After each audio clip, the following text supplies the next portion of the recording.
마가복음 4장 21절로 우리 25절까지 한 목소리로 합독을 해보겠습니다. 또 그들에게 이르시되 사람이 등불을 가져오는 것은 말 아래나 평상 아래 두려함이 아니냐, 등경 위에 두려함이 아니냐, 드러내려 하지 않고는 숨긴 것이 없고 나타내려 하지 않고는 감추인 것이 없느니라.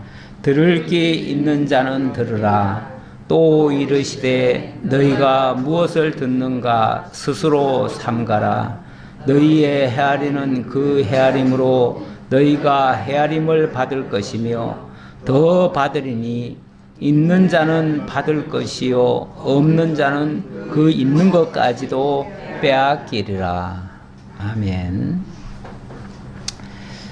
예, 아직 본문의 내용은 얼른 납득이 안 될 수도 있겠지만 어쨌든 이 말씀이 조금은 두려운 말씀이 아닌가 싶습니다.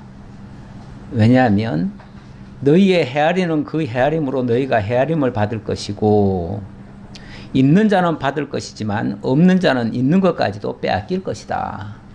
이렇게 말씀을 하셨으니까요. 이 헤아린다, 헤아림을 받는다, 어떤 면에서 내가 헤아리는 것도 있지만 남에게 판단받는다는 이야기도 되거든요. 남에게 판단받는다. 우리가 제일 두려운 게 뭡니까? 아마 법정에 가시는 분들, 가보신 분들 혹시 있으면 굉장히 두렵고 떨릴 겁니다. 그야말로 그 판사가 판결함에 따라서 내가 죄인으로 드러나는 거 아닙니까? 얼마나 두렵습니까? 경우에 따라서는 엄청난 처벌도 받아야 돼요. 뭔가 우리가 하나님의 말씀을 지금 듣고 있는데 그 듣는 것이 여기 본문에 보니까 다시 보면요. 들을 게 있는 자는 들으라 해놓고 너희가 무엇을 듣는가 스스로 삼가라. 우리가 지금 뭘 듣고 있는가? 어떻게 듣고 있는가? 그 듣는 것에 따라서 우리가 헤아림을 받을 수도 있고 헤아릴 수도 있고 이렇게 된다는 얘기 아닙니까? 자칫 잘못하면은 우리가 듣는 그 말씀 때문에 우리가 살 수도 있지만 때로는 죽을 수도 있고 그런 말씀 같지 않나요? 그렇죠? 헤아림을 받는다고 하니까 판단을 받는 거 아니겠어요? 판단을 받을 수도 있고 판단 받아가지고 있는 자는 더 받을 수도 있겠지만 없는 자는 그 있는 것까지도 다 뺏길 수도 있어요. 판사가 어떻게 판결을 내리는지 그 판결에 따라서 우리 가지고 있는 것마저 다 빼앗길 수도 있다. 이 말씀이 어떤 면에서 상당히 두려운 말씀이 될 수 있어요. 이 말씀이라고 하는 게 언뜻 들으면 다 좋은 말씀이죠. 뭐 다 좋은 말씀 맞아요. 그런데 그 말씀을 세밀하게 들여다보면 그냥 좋기만 한 말씀이 아니라 그 말씀 속에 우리가 바로 깨닫지 못하면 우리가 그 함정 같은 곳에 또는 뭔가에 걸리는 그런 말씀이 될 수도 있어요. 그래서 때로는 말씀을 듣기는 듣는데 들은 말씀 때문에 걸려가지고 그래가지고 그만 망하는 경우도 있어요. 가끔씩 있어요. 가끔씩. 물론 말씀을 잘못 전했을 수도 있고요. 듣는 사람이 잘못 들었을 수도 있고요. 어쨌든 그 말씀에 걸려서 내가 넘어질 수도 있고 그 말씀이 나를 살릴 수도 있고 기본적으로는 하나님의 말씀이 우리를 살리는 거죠. 그렇죠? 우리에게 더 풍성하게 하는 거죠. 하나님의 나라를 이루는 거죠. 하나님이 우리와 함께 하는 거죠. 그 말씀 때문에.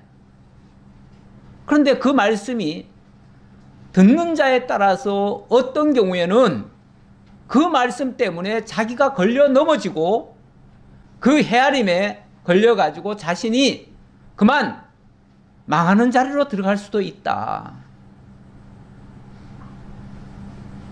어찌 보면 이 말씀이라고 하는 게 상당히 무서울 수도 있어요.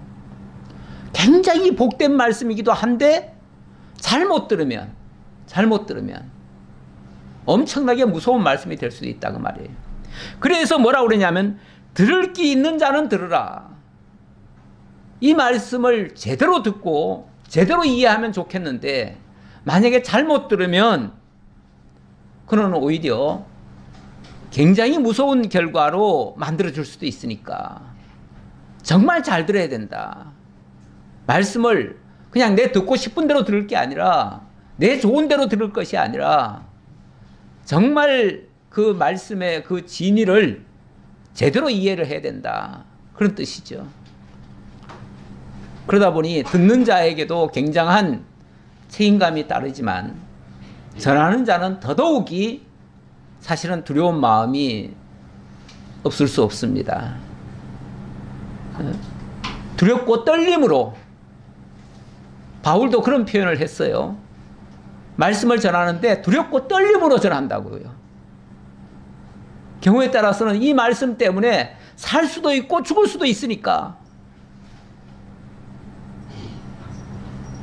원래 세상에서도 칼로 사람을 죽이는 것보다 말로 사람을 죽이는 게 더 무섭다고 했어요. 사실은 제일 큰 권력이 어찌 보면 세상에서 말이에요. 제일 큰 권력이 언론의 권력일 수 있어요. 언론은 그 말 가지고 뭐 세상을 바꿀 수도 있어요. 경우에 따라서. 뭐 정치인들을 그냥 죽여버릴 수도 있고 정치가 세상을 흔드는 것 같은데 그 정치인을 흔드는 것이 또 언론이에요. 그러니까 말 한마디가 세상을 다 뒤집을 수도 있어요. 경우에 따라서. 말이 얼마나 그래서 때로는 위험한지 야고보서는 그 말의 중요성에 대해서 그렇게 얘기를 하지요. 말 한마디가 온 산을 다 태울 수도 있고 온 세상을 다 태울 수도 있다.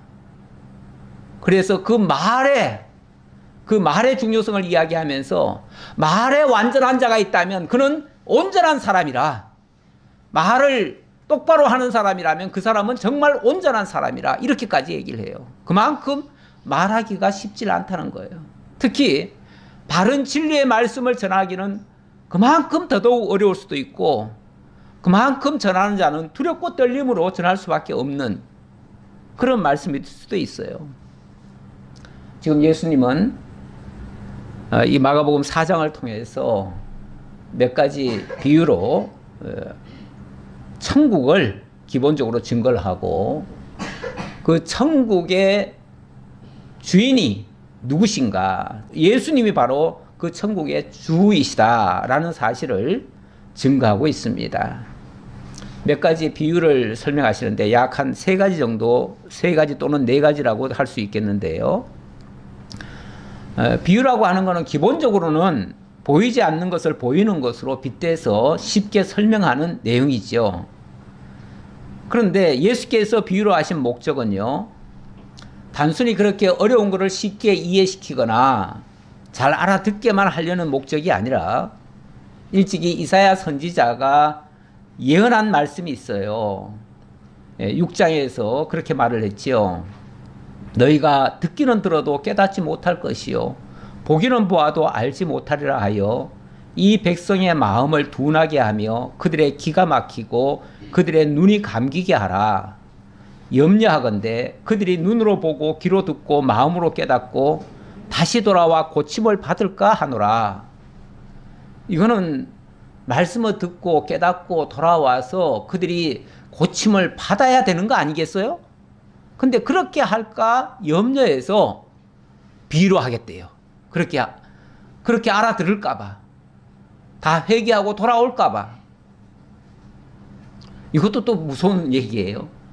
아니 무슨 얘기를 하면 알아듣고 다 깨닫고 다 돌아오게 하려는 목적이 돼야 맞지.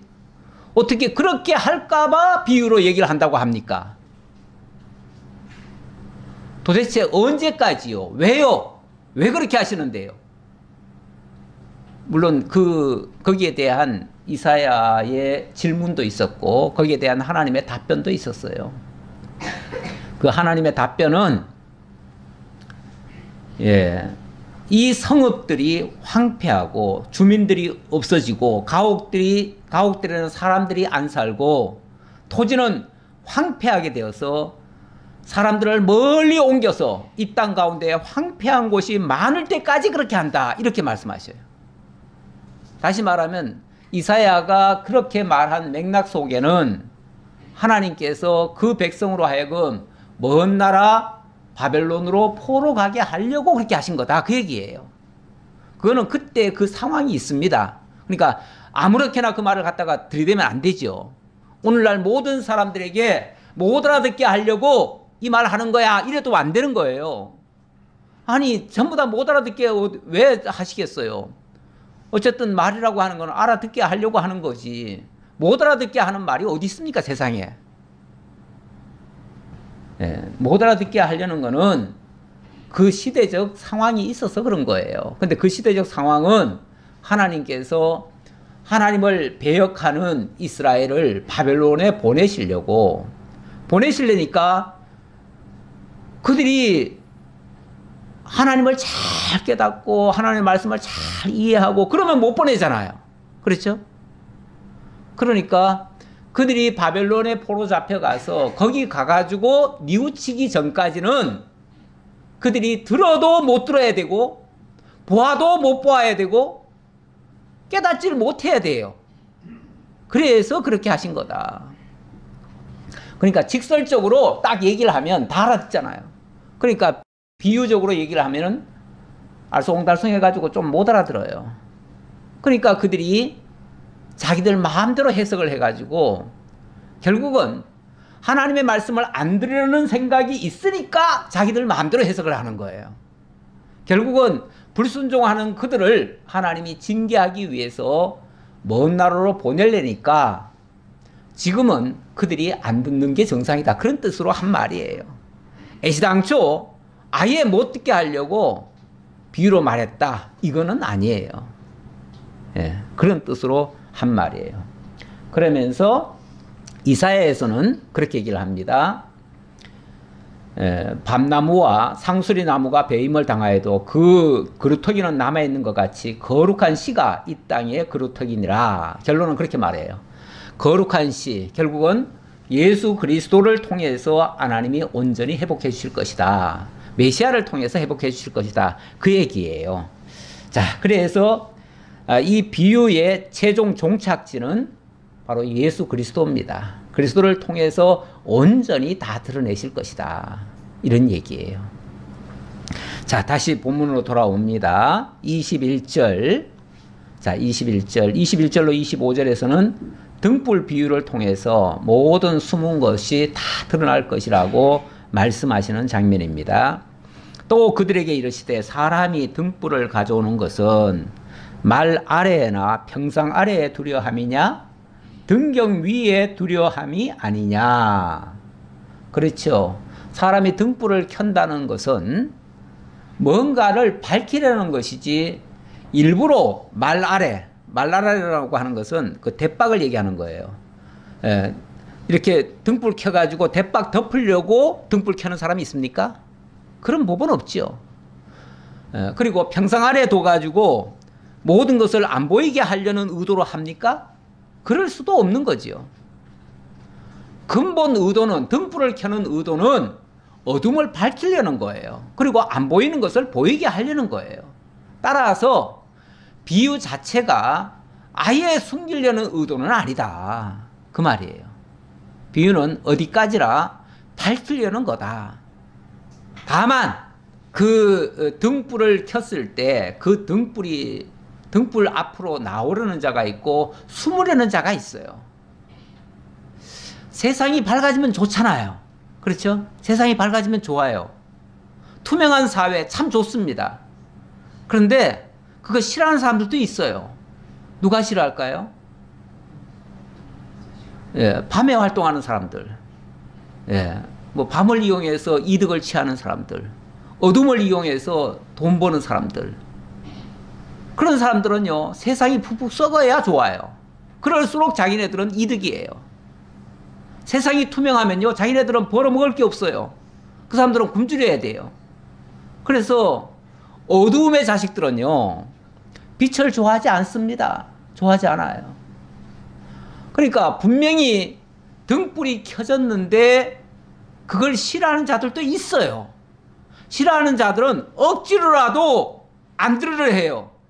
들어도 몰라요. 이해하기 싫어요. 싫어서 안 듣는 거예요. 그러나 빛의 자녀들은요, 등불이 켜지면 좋지요. 어둠을 밝히니 얼마나 좋아요.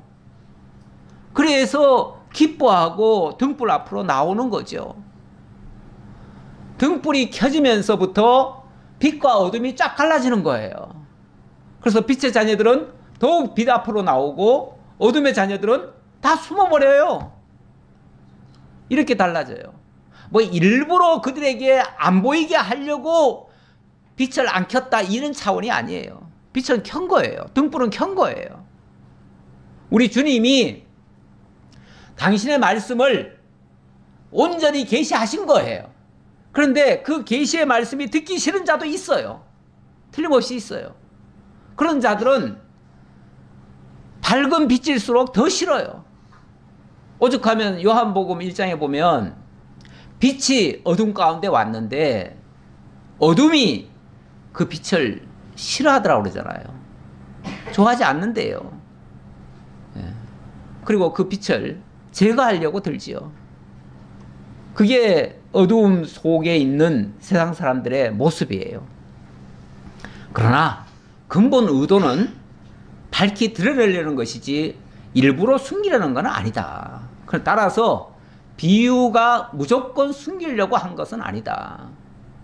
이거는 오해하지 말라 그 말이에요. 비유를 뭐 들을 게 있는 자만 들으라고 하니까 뭐 아무나 못 알아듣게 일부러 못 듣게 하고 망하게 하려고 그러는가 이렇게 오해하지는 말라 그 말이에요. 그러면서 22절 드러내려 하지 않고는 숨긴 것이 없고 나타내려 하지 않고는 감추인 것이 없느니라. 근데 말이 조금 어려워요. 그렇죠? 우리 번역상에 이게 무슨 뜻인가 얼른 납득이 안 돼요. 그래서 이럴 때는 이제 다른 성경도 조금 이렇게 좀 참고를 합니다. 참고를 해서 보면요, 공동 번역으로 이 부분을 보니까요, 감추어둔 것은 드러나기 마련이고 비밀은 알려지기 마련이다. 이렇게 돼 있어요. 그러니까 감춰진 것, 비밀스러운 것 다 드러나고 다 알려진다. 그럴 수밖에 없다. 우리 주님께서 이 땅에 오신 이유, 그리고 당신이 말씀을 선포하시는 이유, 목적, 사실은 다 숨겨진 거였어요. 천국 복음이 원래는 숨겨져 있어요. 하나님의 나라에 관한 일들이 다 숨겨져 있어요. 그런데 그 숨겨진 것을 드러내려는 거다. 다 밝히 드러날 수밖에 없다. 이 얘기예요. 네, 저는 그거를 이제 우리 하나님의 말씀을 계시의 말씀이다 이렇게 얘기를 하죠. 계시의 말씀. 계시의 말씀 그러니까 사람들이 또 이것도 또 오해를 해요.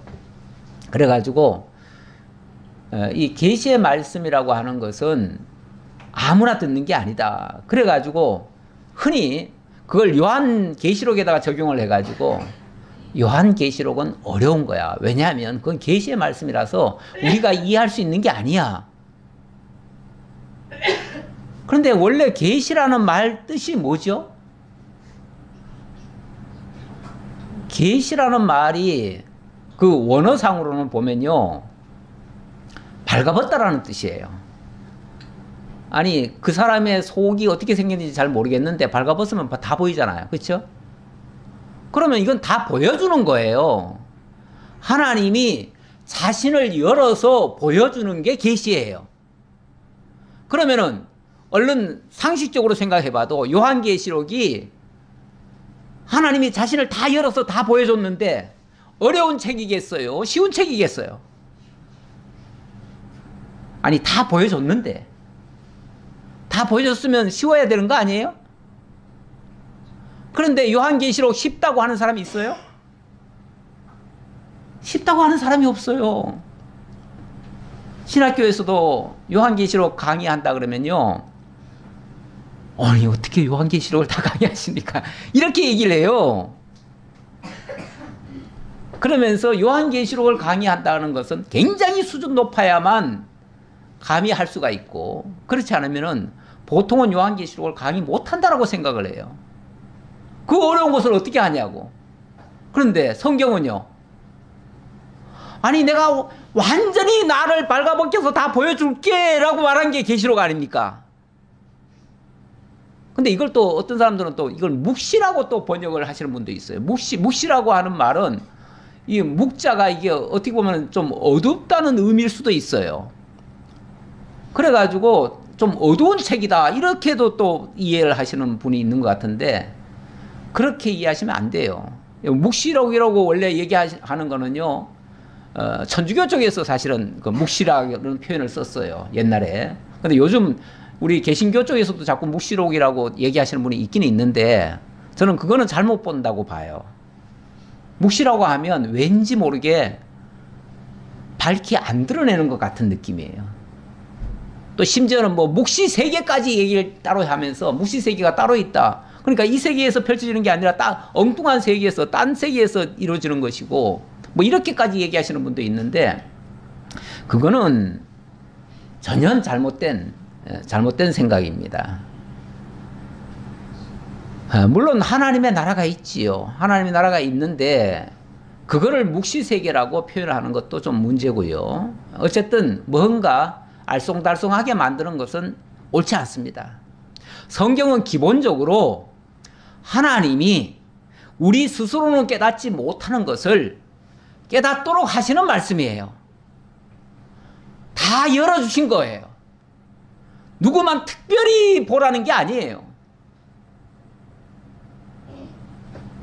어떤 사람은 심지어 이 본문 중에 보면, 무슨 말씀이 또 있냐면, 무슨 말씀이 있냐면 33절에 좀 미리 그 앞질러서 얘기할게요.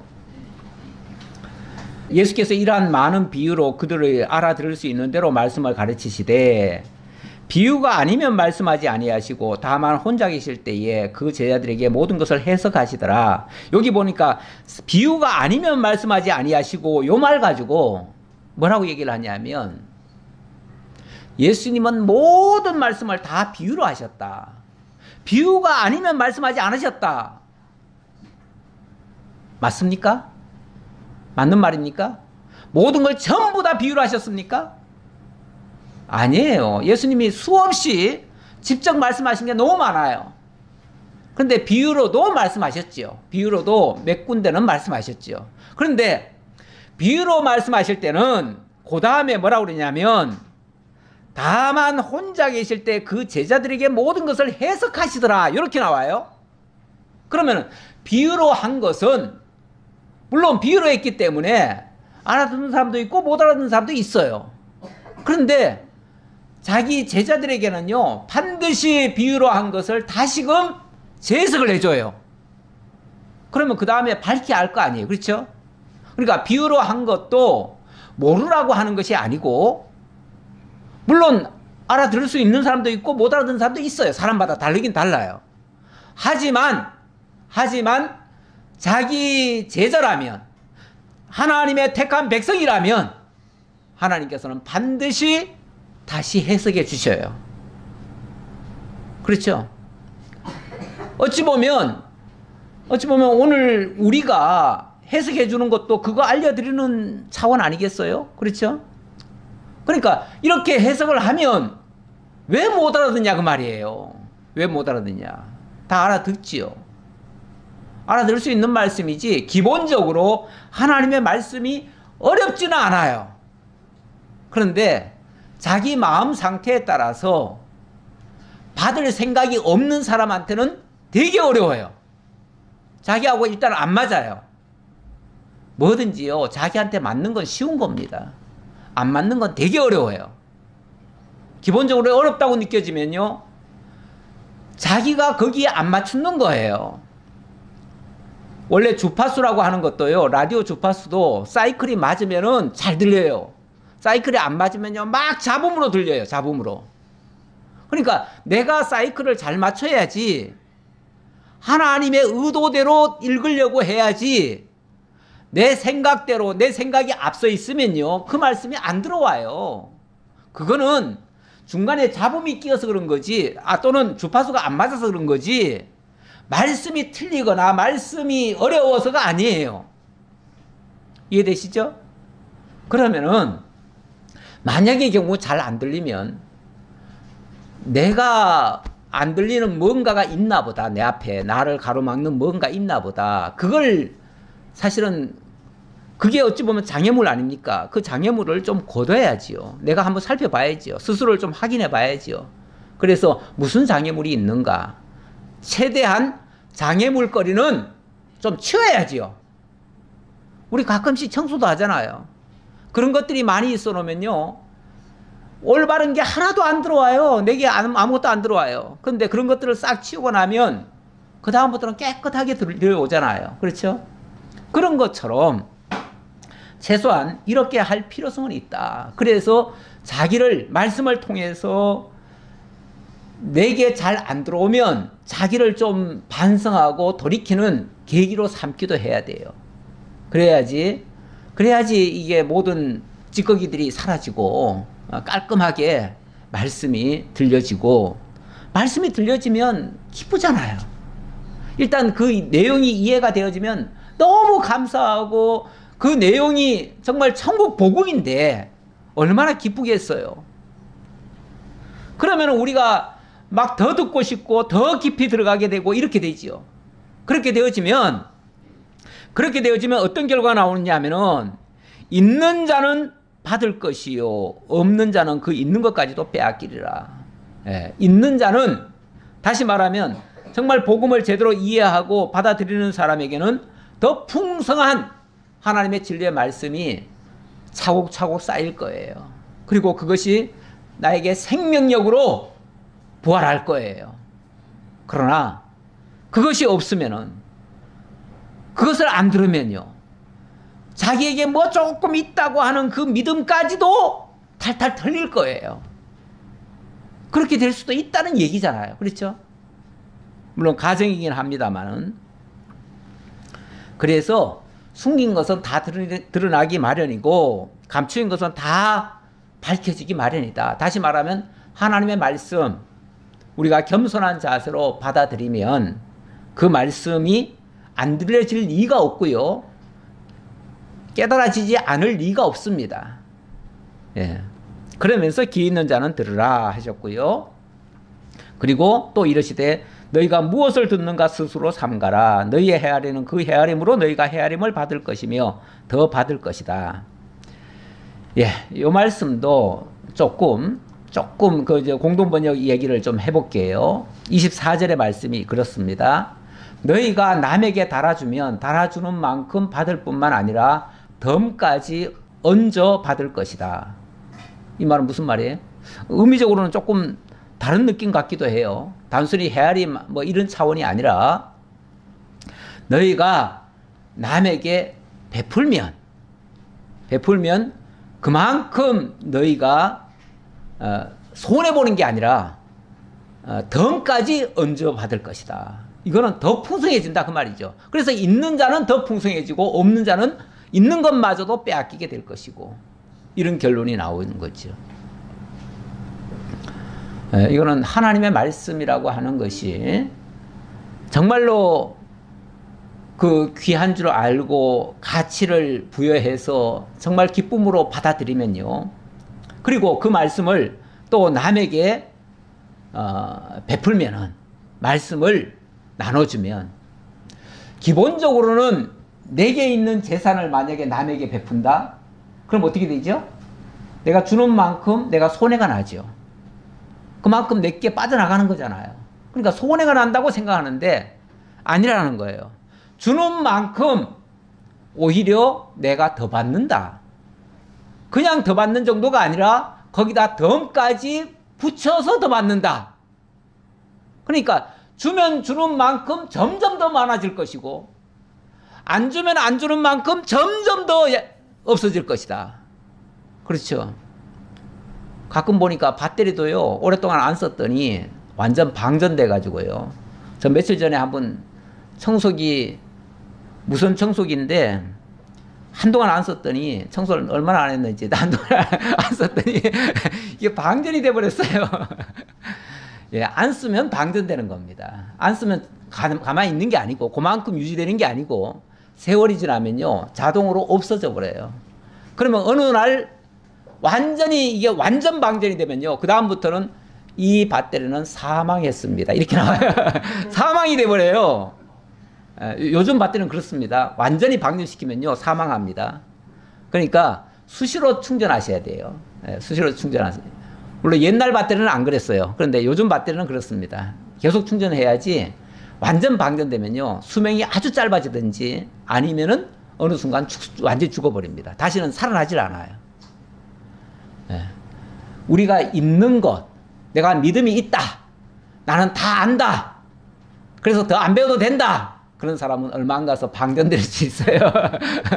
방전되면 끝이에요. 다시 사는 게 아니에요. 다시 또 받으면 되겠지. 다시 받을래도 받을 그게 없어요. 그 우물을 파놓으면요, 우물에서 이렇게 펌프질 하잖아요.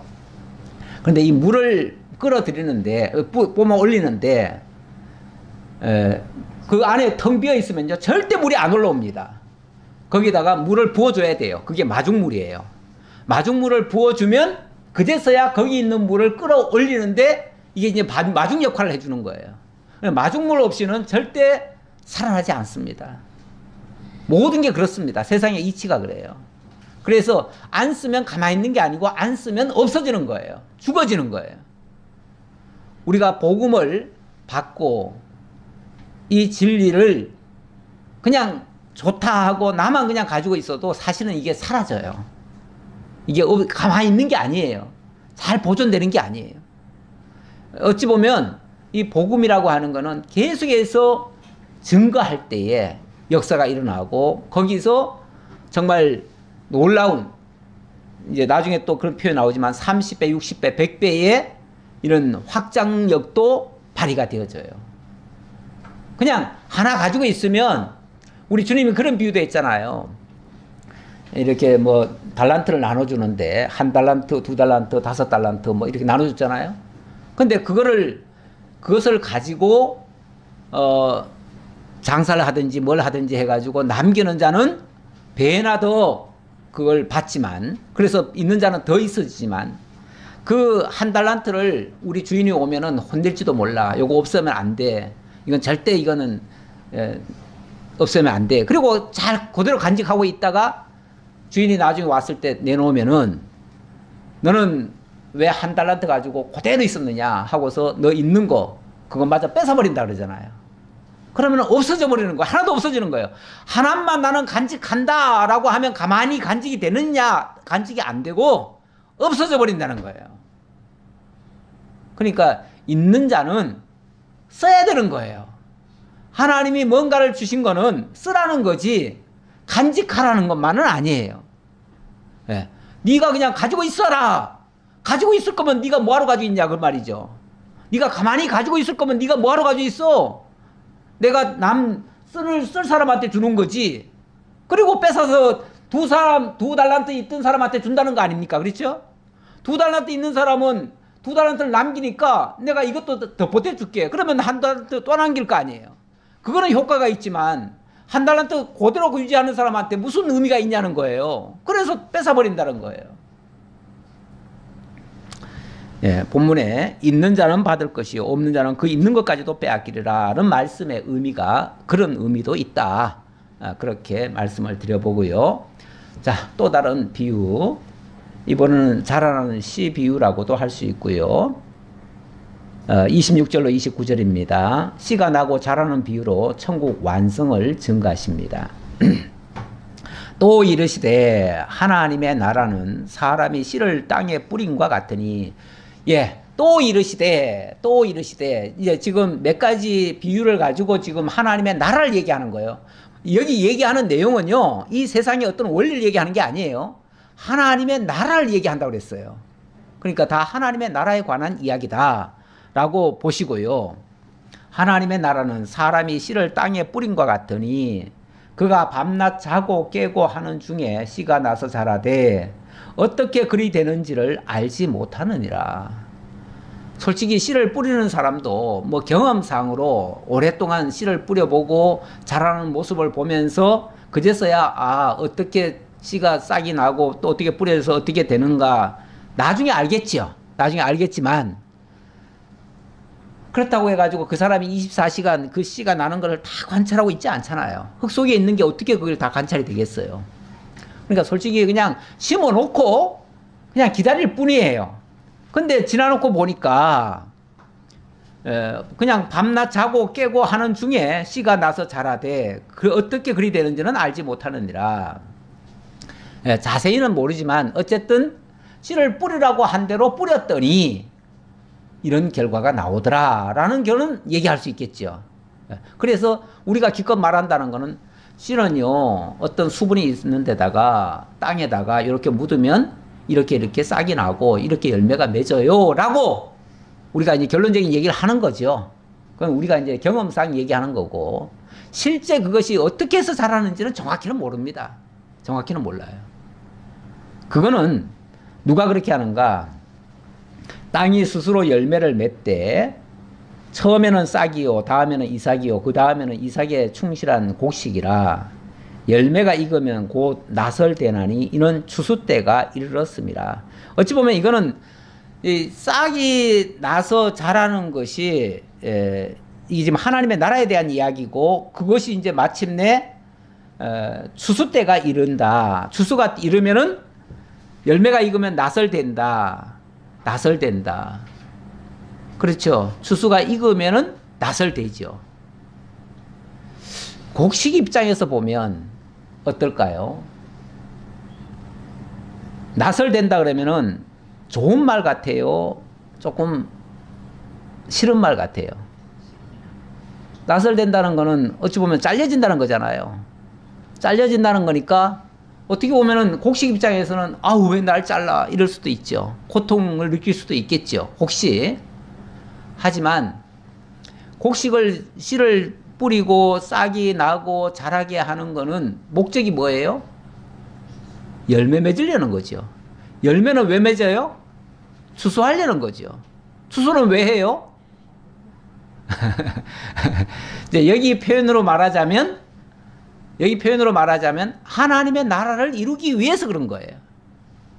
하나님의 나라를 이루기 위해서도 어찌 보면 이렇게 씨를 뿌리고 자기도 알지 못하는 사이에 무럭무럭 자라고 또 자기도 알지 못하는 사이에 이게 열매를 맺고 그렇게 돼가지고 때가 되면 수확을 하게 된다. 그 얘기예요. 예수님이 요한복음 4장에서 그 표현을 보면 저 들판을 보면서 사실은 들판을 본 게 아니에요. 들판을 본 게 아니고 들판은 아직 수확대가 아니에요. 그런데 수가성인가요? 그 성을 바라보시면서 하신 말씀이 뭐라고 그러냐면 보라 제 아들 보고 저 보라 지금 저기 추수 때가 됐다. 그러면서 벼가 익어가지고 추수를 기다리고 있다. 그러니 우리가 추수하러 가자. 그런 말을 해요. 근데 제자들은 뭐가 추수할 때예요? 아직 버런 이파리들만 지금 있는데 뭐가 추수할 때예요? 예수님의 말씀하신 거는 그 안에 누가 있다는 거예요? 하나님의 백성들이 잔뜩 있다는 거예요. 거기에 하나님의 씨앗이 뿌려졌어요. 예수가 그리스도라는 사실이 한 여인에게 전파됐어요. 그랬더니 그 여인이 그 마을에 들어가가지고 내가 메시아를 보았다라고 했어요. 그랬더니 그 말씀이 전체 사람들에게 전파가 돼가지고 그 사람들이 막 예수를 만나겠다고 나오는 거예요. 그걸 보시면서 예수님이 하신 말씀이 보라 지금 추수할 때가 됐다. 이미 하나님의 천사들이 추수하러 지금 왔는데 너희들도 그 추수에 참여해서 함께 기뻐하자. 그러면서 그 마을로 들어가자는 거예요. 그러니까 지금 그 마을에 들어가서 하는 일은 뭐예요? 거기 가서 복음을 전파하면서 그들이 예수를 믿게 되는 그 광경을 보는 거죠. 그게 추수예요. 추수라고 하는 게 하나님의 백성들이 말씀을 듣고 정말 예수께로 나오는 그 모습이죠. 그걸 통해서 천국 백성이 지금 길러진다는 거예요. 그 얘기하려고 이 비유를 한 거예요. 그리고 30절 또 이르시되, 요번엔 겨자씨 비유입니다. 또 이르시되 우리가 하나님의 나라를 어떻게 비교하며 또 무슨 비유로 나타낼까? 자, 계속해서 하나님의 나라를 얘기하겠다는 거죠. 그런데 요번에는 겨자씨로 한번 설명해 볼게, 그 얘기죠. 그러면서 겨자씨 한 알과 같으니 땅에 심길 때에는 땅 위의 모든 씨보다 작은 것이로되 심긴 후에는 자라서 모든 풀보다 커지며 큰 가지를 내나니 공중의 새들이 그 그늘에 깃들일 만큼 되느니라. 자, 이번에는 자, 하나님의 백성이 자라는 모습, 그걸 지금 설명한 건데 마치 겨자씨 한 알과 같다, 이렇게 얘기를 했어요. 겨자씨 한 알이라고 하는 거, 겨자씨 씨앗을 혹시 보셨는지요? 예, 뭐 여기 이스라엘이 아니라서 못 보신 분이 많을 거예요. 예, 저는 제가 처음에 그 전도사 시절인데 그때 한 분이 겨자씨를 좀 가져왔어요. 그래가지고 저한테 이게 겨자씨라 그러면서 몇 개를 줬어요. 근데 그냥은 안 보여요. 안 보이고 볼펜으로 그냥 점 톡 찍으면 보일 정도의 그 정도 크기예요. 그러니까 그냥은 잘 안 보이고 몇 개가 있으면 무슨 뭐 가루가 철가루 조금 자석에 철가루 붙은 것 같은 그런 느낌, 그런 정도로 아주 진짜 가놉니다. 아주 작습니다. 나중에 장안종학교를 갔더니 장안종학교에서 이스라엘의 겨자씨라고 그러면서 갖다 놓은 게 있더라고요. 근데 그거는 알이 커요. 우리가 깨알 같아. 그 정도 큰 거 가지면은 예수님이 말씀하신 것 같지 않아요. 요즘 뭐, 이 변형된 겨자씨인지 모르지만 원 겨자씨는 그게 아닌 것 같아요.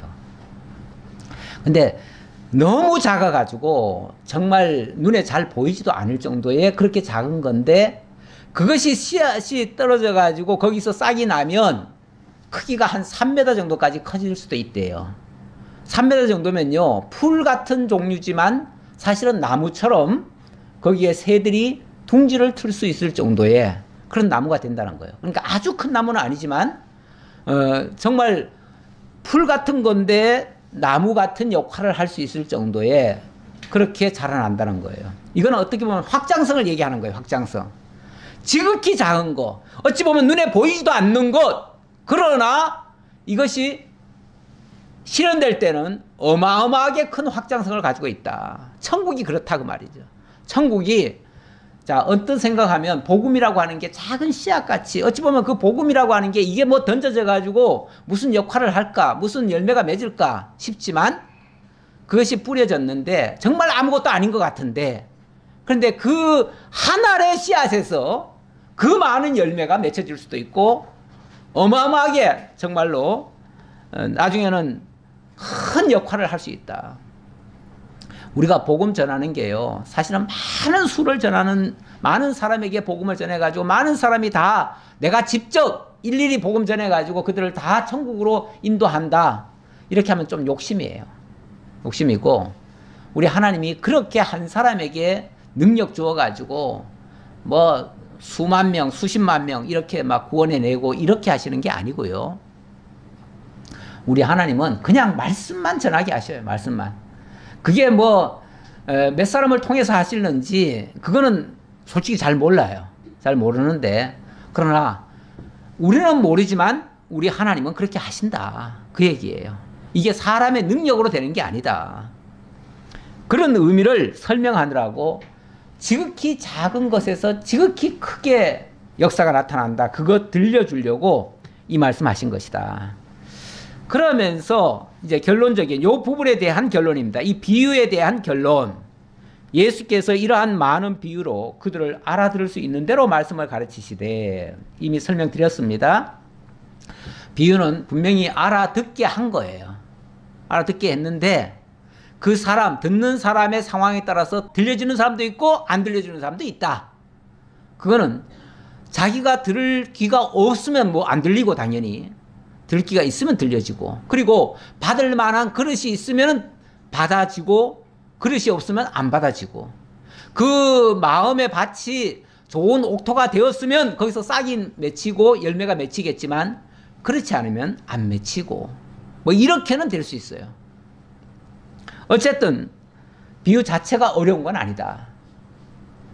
그리고 예수님이 모르라고 비유 주신 것도 아니다. 들으라고 주신 거다. 다만 들을 자는 따로 있다. 이렇게는 말씀드릴 수 있겠죠. 그래 놓고, 그러면 진짜 들을 자가 누군가? 듣고 깨닫고 이해하고 믿어지고, 그래서 하나님을 찬양하고 제대로 신앙생활을 할 자들은 누군가? 바로 예수님이 다시 자세히 해석해 주는 자들이다. 그렇게 말씀드릴 수 있겠죠. 그러면서 마지막, 비유가 아니면 말씀하지 아니하시고 다만 혼자 계실 때 그 제자들에게 모든 것을 해석하시더라. 해석하시더라. 해석까지 하면 모를 수 없죠. 오늘날 우리가 이 말씀 전하는 방식을 뭐라고 그러냐면 강해 또는 강론, 이렇게 얘기를 합니다. 강론, 강해. 이거는 성경을 풀어서 자세히 설명해 준다, 그 얘기예요. 예수님이 제자들에게, 사실은 제자들도요, 이렇게 예수님이 여러 가지로 설명을 하니까, 이게 무슨 뜻에서 얘기한 거야? 뭘 두고 한 말이지? 이게 종잡지를 못하겠어요. 단순히 농사 짓는 얘기 하시겠어요? 물론 상식적으로 이게 농사 짓는 거라고 한다면, 농사법 얘기한다면, 그 정도는 제가 다 알아요, 이럴 수 있겠죠. 그 정도는 다 알아요 한다면 사실은 건방진 소리예요. 왜냐하면 이 의도가 농사법을 설명한 게 아니잖아요. 그렇죠? 농사법을 비유한 거지. 농사법 설명한 게 아니에요. 농사법을 통해서 천국을 얘기한 거예요. 그러면은 이 말씀을 통해서 천국을 이해했으면은 그 사람이 제대로 이해한 거예요. 그런데 이 말씀을 듣고 농사법으로 이해했으면 그 사람 못 알아들은 거예요. 들을 기가 없는 거예요. 그러니까 이거는 어디까지나 농사법을 얘기한 것 같지만 사실은 천국법을 얘기한 거다. 그래서 들을 자만 듣는다, 그 얘기예요. 그러면서 여기 비유가 아니면 말씀하지 아니하시고 이 말을 하니까 어떤 사람이 그러더라고요. 지금도 그 사람은 이 말씀을 계속 주장하고 있어요. 뭐라고 그러냐면, 봐라, 예수님은 비유가 아니면 말씀하지 않았다. 그러니까 예수님이 하신 말씀은 다 비유야. 뿐만 아니라 예수님의 말씀의 확대가 결국은 성경 전체 말씀이잖아요. 왜냐하면 성경 전체가 나를 다 가리켜 말한 거라고 했으니까 결국은 성경 전체가 예수님의 말씀이고, 그렇다면 예수님의 말씀 전체가, 성경 전체가 다 비유다, 이렇게 얘기를 하는 거예요. 이게 이제 확대 해석한 거죠. 확대 해석하고, 그래 놓고는 성경은 한마디로 비유의 말씀이기 때문에 우리가 있는 그대로 보면 안 된다. 성경 말씀을 그대로 들으면 안 된다. 그대로 읽어도 안 된다. 이건 반드시 해석자의 입을 통해서 떨어지는 말씀이 진짜 진리고, 그냥 있는 그대로 읽거나 듣는 거는 이거는 그냥 껍데기 듣는 거다, 껍데기. 그러니까 이 말은 다 쓸데없는 말이다. 그런데 기성교회 목사들은 전부 다 성경을 그냥 그대로 읽고 그대로 해석해 주는데 이거는 다 엉터리다. 성경은 이 말씀을 먹은 자만이 강의할 수 있다. 그래가지고 자기가 성경을 다 먹었대잖아요.